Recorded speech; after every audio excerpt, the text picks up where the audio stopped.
ریاض حسین پیرزادہ صاحب۔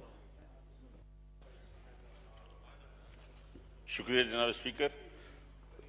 تقریر کرنے سے پہلے میں ایک گزارش کروں گا کہ میرے ایکسپائرڈ پھیپھڑے اور آؤٹ ڈیٹڈ پھیپھڑے جو ہیں وہ اس اسپیکر کا ذرا بوجھ نہیں اٹھاتے تو کھانسی آنا شروع ہو جاتی تو پانی کی ذرا اجازت دیتے۔ تو بعض اوقات لگتا ہے کہ مجھے شاید کرونا ہے، لوگ اکثر کہتے ہیں کہ تقریر کرتے ہو تو کھانستے ہو، تو وہ تھوڑا اس کا پریشر ہوتا ہے پھیپھڑوں پہ، تو پانی کی اجازت دیتے ہیں۔ شکریہ جناب اسپیکر۔ پہنچائیں جی۔ بجٹ کی تقدیر میں ہمیشہ تنقید اور تائید ہوتی ہے۔ گورنمنٹ اور اپوزیشن بینچز ایک رواج بنا ہے یہاں پہ، اور سب سے پہلے میں امیر علیہ السلام امیر کائنات نے فرمایا کہ اکثر آپ ہدایت اور مشورہ ان سے لیتے ہو جو اس قابل نہیں ہوتے، اور مشورہ ان سے کرتے ہو جو مخلص نہیں ہوتے۔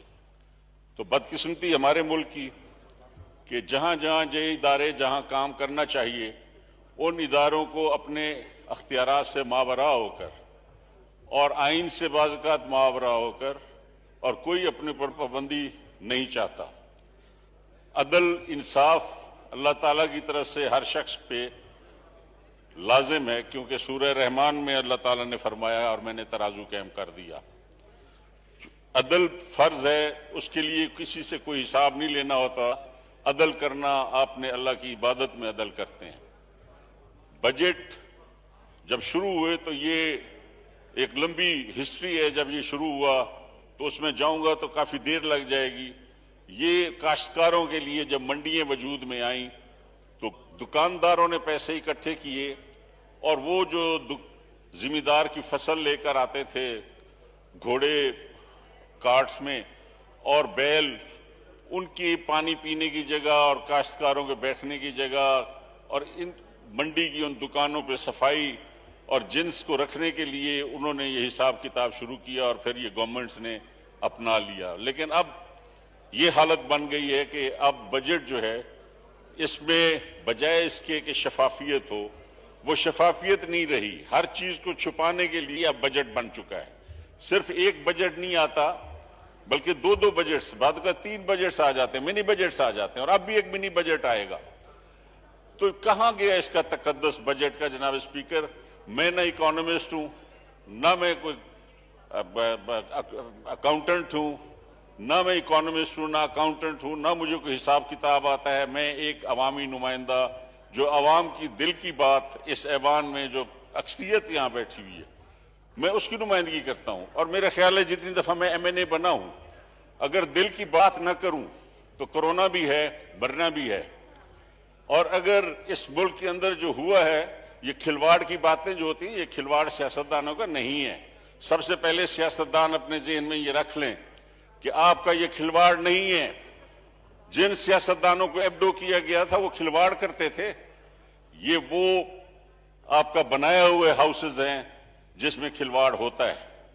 اور یہ بجٹس جو ہیں اس میں پنک بک جب نہیں آئی تو وہ صحیح کہا سابق پرائم منسٹر صاحب نے کہ میں تو حیران ہوں کہ بجٹ کی اس تقریر میں جب پنک بک سامنے ہے ہی نہیں تو حساب کتاب تو میں بتا نہیں سکتا، لیکن لوگوں کی دلوں کی بات میں کر سکتا ہوں کہ کسان کے لیے آپ نے کیا کیا۔ ہمیشہ کوئی دنیا کا ماہر اقتصادیات دنیا کا بمائے ہمارے دوست شیخ صاحب حفیظ صاحب کے بتا دیں کہ پاکستان میں جی ڈی پی بغیر زراعت کے اگر بڑھ سکتی ہے تو بتا دیں۔ انڈسٹری آپ کی نہیں ہے، تجارت ہو نہیں سکتی۔ ایک مزدور اور ایک کسان ہے جو اس ملک کی بنیاد اور ریڑھ کی ہڈی ہے، جس کے لیے یہ بجٹ بنے تھے۔ آپ نے ان کو اتنے سال محروم رکھا کہ آپ نے جب دریاؤں کے سودے کیے تو وہ کوئی سیاستدان اس میں سودے میں نہیں تھا۔ جب انڈس ویلی ٹریٹی ہوئی تو اس وقت کوئی پولیٹیشین اس میں نہیں تھا، سب جنرلز تھے یا بیوروکریٹس تھے، سیاستدان نہیں تھے۔ اس اسمبلی کو جس طرح بار بار اس میں مداخلت کی گئی اور 11 سال یہ دروازے بند ہوئے، اور پھر جو طریقہ کار اپنایا گیا اس کے ساتھ ہی تمام یہ جھوٹ اور فراڈ جو تھا یہ بجٹ کے نام پر لوگوں کے ساتھ ہوتا گیا اور چلتا آ رہا ہے۔ آج ڈیمز کے لیے جب ہماری گورنمنٹ نے پہلی دفعہ میاں نواز شریف کی گورنمنٹ میں برجیس طاہر صاحب کی سربراہی میں कमेटी बनाई और 2 जिलों का पैसा भरा गया भाषा डैम के लिए। पहली दफा पैसे पूरे 2 जिलों का भर दिया गया आबादियों को। और डैम बनाने के लिए अभी तक कोई कंसोर्शियम नहीं बना। 80 लाख रुपया, 80 अरब रुपया अभी साबिक प्राइम मिनिस्टर साहब ने बताया कि मुख्तस किया गया है। क्या वो रज़ाक दाऊद साहब को देंगे कि जो हिस्सा वो बना रहे हैं वो उनको मदद करेंगे? लेकिन असल जो पाकिस्तान का डैम है, जो पाकिस्तान के लिए लाइफ लाइन होगा, वो तो भाषा डैम है।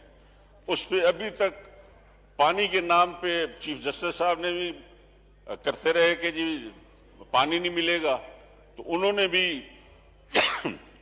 भी ये पैसे लिए अवाम से और अभी तक उसका कोई नाम नहीं है। कंसोर्शियम बनता, चाइना को कहा जाता दोस्त मुल्क है, वो बनाए गवादर के जैसे आपके मुआहदे हुए सीपैक में। इसी तरह इस डैम के लिए भी आप पैसे मुख्तस करते या कंसोर्शियम बनता या इस बजट में सिर्फ हौसला देते कि जनाब इसी साल कंसोर्शियम बनेगा, इसी साल ये डैम शुरू हो जाएगा। आप सारा पैसा किसान से ले लें और पैसे भी आप ले रहे हैं, हर टैक्स हम दे रहे हैं। डीजल महंगा आपने किसानों के लिए किया क्योंकि सबसे ज्यादा डीजल का खर्चा जो है वो किसान करता है। जनाब वाला, मेरे वालिद एक आम जिम्मेदार थे, मुझे कहा करते थे कि तुम ऐवानों में बैठते हो, ये मुल्क ज़राअत पेशा मुल्क है। मैं जिम्मेदार हो कि तुम्हें कहता हूं कि जब भी किसी मीटिंग में बैठो गंदम इस मुल्क में महंगी मत होने देना। ये गवर्नमेंट सब्सिडी दे, बिजली के रेट गंदम के काश्तकार को कम करे, खाद में कम करे, लेकिन क्यों कि ये पाकिस्तान का जो 80% आबादी है वो 8 रोटियां डेली खाता है एक बंदा, 2 नाश्ते में, 3 दोपहर को, 3 रात को। आप तो पता है कि हमारे लोग गंदम के सिवा गोश्त कम खाते हैं, सब्जी कम खाते हैं, दूध से खा ली, चाय की प्याली से, प्याज से, नमक से, और वो गंदम खाते हैं। और आज गंदम आप देखें कि 2 महीने अभी नहीं हुए, आप चेक कर सकते हैं। लेकिन मजदूर की मजदूरी वो अपनी मर्जी से बढ़ा लेता है कि जनाब रोटी महंगी हो गई है। इसी तरह जैसे कि ट्रांसपोर्टर जो है वो तेल महंगा हो तो किराया बढ़ा लेता है और कम हो जाए तो कम नहीं करता। लेकिन मजदूर फौरन कहेगा कि जनाब आप किसी को बुलाएं मजदूर को एक दिन के लिए, कहेगा जी गंदम अब 2000 पे चली गई है, मेरी मजदूरी अब 1500 रुपया डेली होगी, 2000 डेली होगी।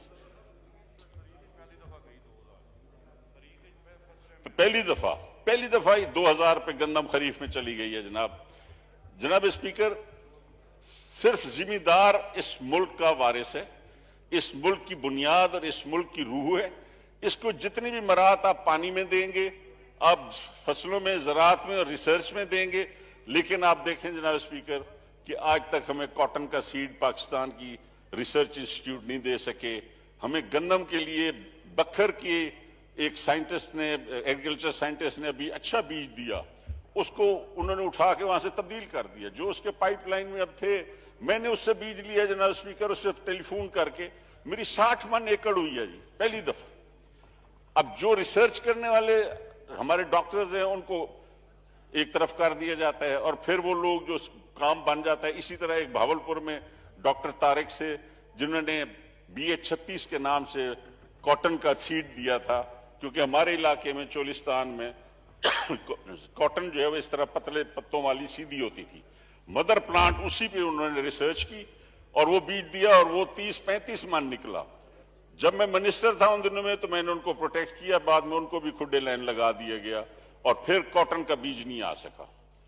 जिम्मेदारों के साथ हर दौर में, अगर जिम्मेदार सियासतदान था तो उसको एब्डो, मियां मुमताज दौलताना जैसे लोग एब्डो कर दिए गए। वो कौन से करप्ट थे? फजलुल कादिर चौधरी और ANP के सरबराह, बल्कि अब्दुल वली खान, और इन लोगों को जब आप एब्डो करेंगे और मरी और अताउल्ला खान मैंगल जैसे लोगों को, तो फिर पाकिस्तान में क्या रहा? आप कौन सी ऐसी कुव्वतें हैं जो हमारे हकूक को जिन्होंने सलब कर लिए है? जबान बंद है, बोलता हूं तो पहाड़ में टक्कर मारने वाली बात है, और नहीं बोलता तो अब जिंदगी के उस हिस्से में आ गया हूं जनाब स्पीकर कि अवाम की नुमाइंदगी ना करूं तो 6 दफा पार्लियामेंट में आने वाला शख्स अगर अवाम की नुमाइंदगी नहीं करता तो फिर क्या करें? मैं बताएं मेरे साथ जो इतनी मेहरबानी लोगों ने की। जनाब स्पीकर, पानी से हम महरूम, हमारे जमीनों से हम महरूम, चोलिस्तान का इलाका आर्मी एक्सरसाइज एरिया डिक्लेयर हो गया। वहां पे लोगों को अब रिटायर्ड हवलदार और रिटायर्ड कर्नल वहां फिरते हैं, लोगों से पैसे लेते हैं, डंडे मार के उन भगाते हैं। 800 साल से लोग जिन जमीनों पे काबिज थे जनाब स्पीकर, आज हाल वो है जो रेड इंडियंस के साथ हो रहा था कि रेड इंडियंस की जमीनों और चरागाहों को खत्म कर दिया गया, जो एबरिजनीज के साथ ऑस्ट्रेलिया में हुआ, आज चोलिस्तान और बहावलपुर के जिम्मेदारों के साथ और बल्कि उन आबादियों के साथ जो रकबे कमांड रकबे हैं उन पर भी आकर आर्मी ने कब्जे कर लिए हैं।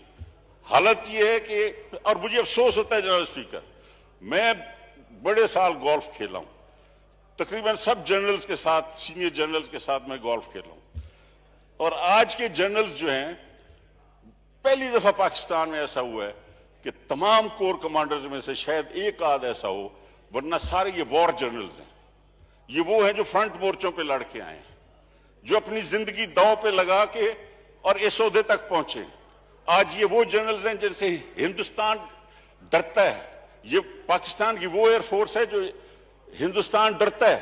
लेकिन अफसोस ये कि हमारे जैसे लोगों पर जब अगर आप ड्यूटी पे लगा देंगे फौज को और कान पकड़ के बैठ के निकलवाएं और आप इनके पिकेट्स पे अगर आर्मी को बिठा देंगे जहां थानेदारी की जाती है, थानेदार का काम और है, मुहाफिज काम का काम और है। जनाब स्पीकर, ये आपको सोचना पड़ेगा। हमारे इलाके में जो पानी हमारे लोगों का है, वो जहां एक जनरल को जमीन पड़ जाए, पूरे मौजे का पानी काट के उसको दे दिया जाता है। मैं नाम नहीं लेना चाहता क्योंकि मेरा वो इलाका है, वहां सारे जनरल्स की जमीनें हैं। मेरा वो इलाका है जहां पे इस वक्त एब्रिजनीज और रेड इंडियंस वाला हाल चोलिस्तान का और हमारे सराइकी लोगों का हो रहा है। बोले ना तो मरते हैं, बोले तो टक्कर मारनी है पहाड़ में, पत्थर में। जनाब स्पीकर, इस पार्लियामेंट के साथ जो हुआ, जो काम, जो मशवरा आप नहीं कर सकते वो क्यों करते हो? जो आदमी सियासतदान है वो सियासत करे, और ये झंडा सिर्फ लपेट के अपने जनाजों पे, कब्रों में मत जाने दें। इसको सलूट अगर करना है तो सही माने में सलूट करें। इस पार्लियामेंट का तकद्दस पामाल होता है जनाब स्पीकर। मुझे अफसोस होता है, मैं तनकीद करने वाला आदमी नहीं हूं, ना मैं तनकीद बर्दाश्त कर सकता हूं कि एक फकीर खानदान से ताल्लुक है। मैं नहीं चाहता कि मेरा दोस्त मेरे खिलाफ कोई बात करे या मैं किसी की तज़हीक करूं या उसकी तौहीन करूं। और अवामी लीडरों की खास तौर पर इमरान खान प्राइम मिनिस्टर हैं, मेरा क्या बनता है कि मैं उन पर तनकीद करूं? अवाम के लीडर हैं, मेरा कोई हक नहीं बनता कि मैं आसिफ अली जरदारी साहब पर, नवाज शरीफ साहब पर, जो हमारे में से हैं, हम उन पर कैसे तनकीद करें। लेकिन ये रविश भी अब इस पार्लियामेंट में खत्म होनी चाहिए कि किसने क्या किया, खिलवाड़ किसने किए। खिलवाड़ जिन्होंने किए हैं जनाब स्पीकर, वो हमारे साथ हुए हैं। कौन था जिसने सिपाही साहबा बनाई? जनरल हमीद गुल, ब्रिगेडियर खालिद ख्वाजा और कर्नल इमाम, जिनकी बाद में आपने देखा किस तरह उनको मारा गया, और उन्हीं के जिनके ये चमचे थे उन्होंने उनको मारा, और इस मुल्क में शिया सुन्नी की बुनियाद डाल दी गई, हमारे घरों को उजाड़ दिया गया। 35 रुपए की गोली एक क्लेशनकोफ की है, मेरे वालिद को उससे मरवा दिया गया। आज मैं अगर बोलूंगा तो 300 रुपए की गोली एक क्लेशनकोफ की ज्यादा यही करेंगे ये। लेकिन खुदा के लिए जनाब स्पीकर, आपको किसने अख्तियार दिया कि डिफेंस हाउसिंग सोसाइटीज बनाएं? यहां पर बड़े बड़े रेवेन्यू के और बैठे हैं हमारे से अपने इकोनॉमिस्ट भी बैठे होंगे और रेवेन्यू के। मैंने लाहौर एकेडमी में लेक्चर देते हुए रेवेन्यू ऑफिसर्स को कहा कि आप मुझे बताएं कि जब एक जमीन किसी काम के लिए दी जाती है कि जी ये जमीन फलां चीज डैम बनाने के लिए एक्वायर हुई है, आज भाषा डैम के लिए जो रकबा हमने लिया, खरीदा, कल को डैम नहीं बनेगा तो वो रकबा वापस उन्हीं मालकान को जाएगा उसी प्राइस पे जिस प्राइस पे गवर्नमेंट ने उनसे ली है। इसी तरह हेड इस्लाम भी बाद में नीलाम कर दी गई। लेकिन मुझे बताएं स्पीकर साहब कि मैं एक वजीर के तौर पर 8 लोग मुलाजमत अगर कर लूं तो वो तो अखबारों में इश्तिहार बन जाता है कि जनाब इन्होंने मुलाजमत दे दी है। भाई हम मुलाजमत नहीं देंगे तो और क्या करेंगे? ہمارے علاقوں کو اور ہے کیا کہ ہم ان کو دیں کیا؟ اور وہاں پہ جو ہمارے علاقوں میں یہ ہوا کہ جناب اسپیکر، جو زمین دی گئی آرمی کو فار دی کنٹونمنٹس، کیا اس میں یہ ہے کہ آپ وہاں پہ بیریج ہال بنائیں، آپ ان میں ڈیفنس ہاؤسنگ سوسائٹیز بنائیں؟ اگر وہ کام آرمی کی نہیں تھی تو وہ گورنمنٹ آف پاکستان کو ان مالکوں کو جانی چاہیے تھی جو in the heart of the city of Lahore, Karachi.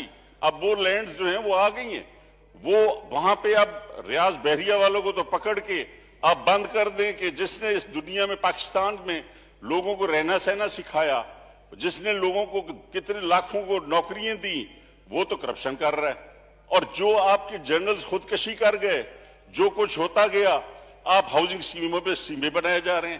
اب بہاولپور میں ہاؤسنگ اسکیمیں ڈیزرٹ ساری وہ ڈیفنس ہاؤسنگ لے رہی ہے، ہمارے رقبے جو قبضے کر رہے ہیں۔ کل ہمارے ایک ذمہ دار کا منظور خان بلوچ کا ٹریکٹر جو وہاں پہ پکڑ کے ان کو مارا بھی صحیح کچھ حوالداروں نے، اور پھر وہ ٹریکٹر بھی لے گئے، اور اب کسی کو کہیں تو کہتے ہیں جی کنٹونمنٹ میں تو آنے کی اجازت نہیں ہے، لہذا غریبوں کے ٹریکٹر پکڑ کے وہاں کھڑے کیے ہوئے۔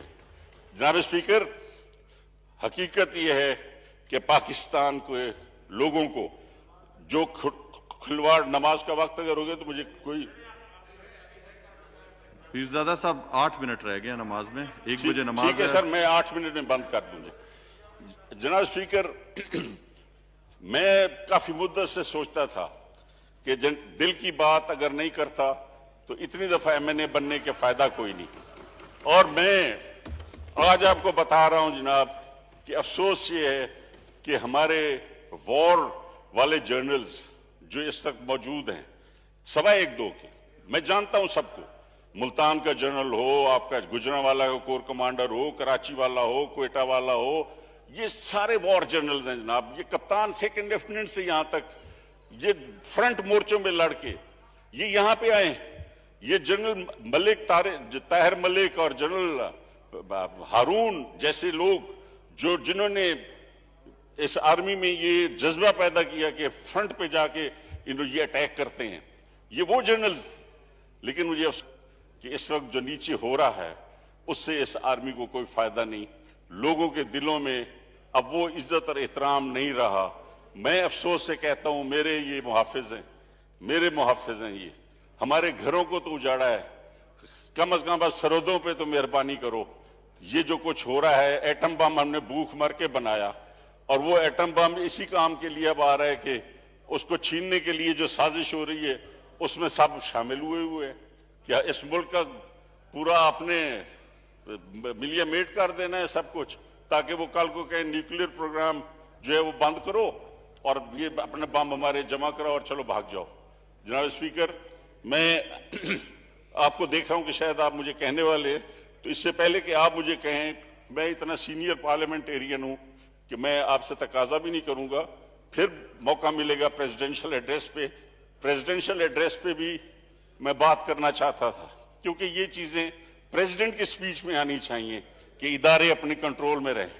آپ نے جو کچھ سپریم کورٹ میں ہوتا رہا، PCO ججز آتے رہے، وہ فیصلے ہوتے رہے، سب ہمارے خلاف ہوئے، عوام کو پیسا گیا۔ خدا کے لیے آپ عوام کو مت پیسیں جناب اسپیکر، آپ کی کرسی ایک بہت تقدس والی کرسی ہے، یہاں فخر امام جیسے اسپیکر اور معراج خالد جیسے اور گوہر ایوب خان جیسے اسپیکر جنہوں نے یہاں پہ بہترین عوام کی نمائندگی کی، آپ بھی کوشش کرتے ہیں۔ میں آپ کا جو آپ کے اندر ایک جذبہ ہے وہ ٹھیک ہے، لیکن بعض اوقات آپ تنقید بھی کرنی چاہیے، آپ تھوڑی سی سائیڈ لیتے ہیں۔ اگر اسپیکر سوری سائیڈ نہ لے تو بہت بڑا اسپیکر بن سکتا ہے۔ بڑی مہربانی، شکریہ۔ بہت شکریہ جی، بہت شکریہ جی۔ ہمارے MNA رضا نصر اللہ صاحب کے بھائی کورونا کی